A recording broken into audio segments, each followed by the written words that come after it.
Thank you so much for joining us. Please, can you introduce yourself and tell us a little bit about you?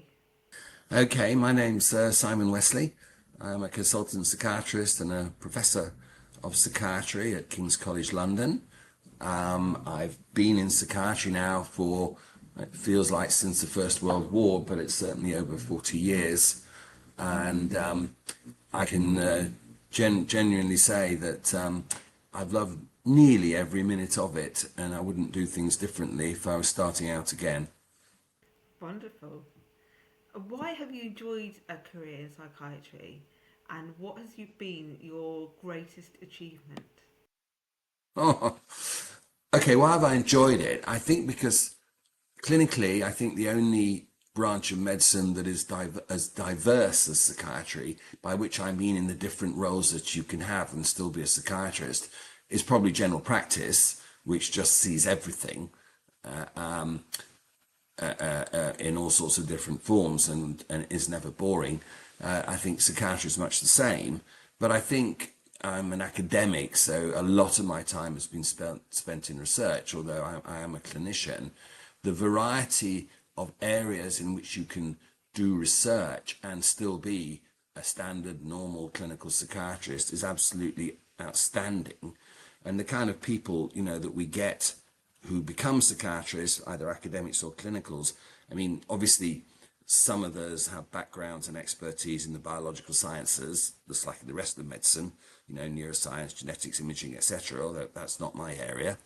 But there are plenty of consultant psychiatrists and academics who have degrees in epidemiology, lots of us, I have that, law, anthropology, philosophy, ethics, sociology, public health, global policy, history of art, I did that actually, ages ago, defense, all of these things are relevant to both the clinical practice and the academic future of psychiatry. And I don't believe there's any other discipline where they could say that, in which you could be, you could have a degree in moral philosophy and be using it not just in your clinical work, but in your research work, and become a professor and become respected, or a senior consultant. Also, if you come via law or you're an anthropologist, we welcome you with open arms, and you will be making major contributions to the subject. And I just think there isn't anything that comes close to that. And I think the other reason is that a lot of academics across medicine who are absolutely brilliant at what they do, but the plain fact is that nobody else really understands it. My best friend is a hematologist, and he's a world authority on classification of clotting disorders, but it's so abstruse, the work he does, that only about 10 people in the world, he says only 5, but there might be more, really can understand him. But if, in psychiatry, everyone understands what you do. They may not agree with what you do, and they may not see it in the same way, but if we're talking about, I've just been finishing the Mental Health Act review. It's going to become law. But everyone can understand what that's about. Do we have a right to coerce people to receive treatment without consent? That's simple. Now I'm doing stuff on overdiagnosis, misdiagnosis, wrong diagnosis. What is the nature of autism? What is the difference between someone with autism and someone who's just, a bit quirky and eccentric? Or what's the difference between sadness and depression? The whole world can understand what that means, even if they're not sure what the solutions are, nor are we, by the way, but that's not the point. And you can talk to the public and listen to the public, and the interaction will be meaningful. I don't think that's true in many other branches of medicine, that you get respected, you get put on a pedestal, people admire you, but they don't really understand, and you can't have a conversation on a bus or at a party or something which is actually going anywhere meaningful. But if you say I'm a psychiatrist, you will get a reaction. You may not always like it, you just got to put up with that, or respond and explain, but in the end people do know what you're talking about, and that's an unbelievable privilege. And it also makes it very good, if you like I do, if you're a bit of a, what's the word, I'm not sure, poser, I don't know, but I like doing media. I love live radio, and you can get a lot of it because there are so many things that you can talk about meaningfully and the audience will respond. So it's a great choice. Um, can you tell us about a barrier you faced and how you overcame this? Well, I mean, I've done reasonably well in my career, so I've not really felt there've been very many barriers. I've certainly, I suppose the looking back, I can see I'm sometimes regarded as somewhat controversial in the area of ME, and I don't think I am. I think we did fantastic work there.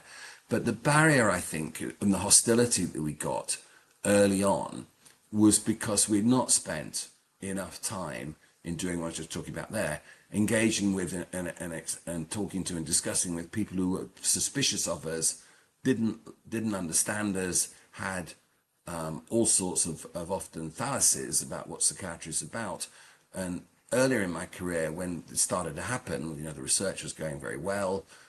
Clinical work was great and still is. I've seen thousands of patients with ME, and it's been a privilege. But we were getting responses in this pre-internet day, that's how old I am, letters and things like that were really incredibly antagonistic. And then I was told not to worry about it, because I remember the word was, don't worry, you've had 3 papers in the Lancet already, and the science will speak for itself. And I believed that. And I now realize that was a colossal mistake.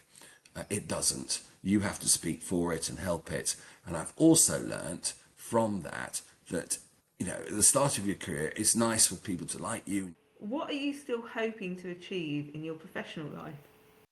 That's a good question to ask today. I mean, we're recording this in early December. I don't know when people will be seeing this, but I can say that of all the days to do it, this is a rather good one, because what I'd spent a lot of time doing is finally coming to fruition, which was reforming our Mental Health Act, which I've been doing since 2018. And we finally think we're going to get the royal assent to make that work come to an end and become law and improve the way that we look after those with severe mental illness. So that's pretty good for today. That's, in a way, looking forward to seeing it actually unroll. But at the same time, today we're also launching a new independent review on this issue of prevalence of disorders. Why is demand increasing in mental health? Are our concepts changing? Are we actually still missing lots of people, or are we overdiagnosing people?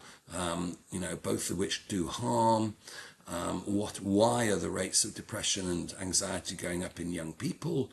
Why is there an explosion of interest in neurodiversity?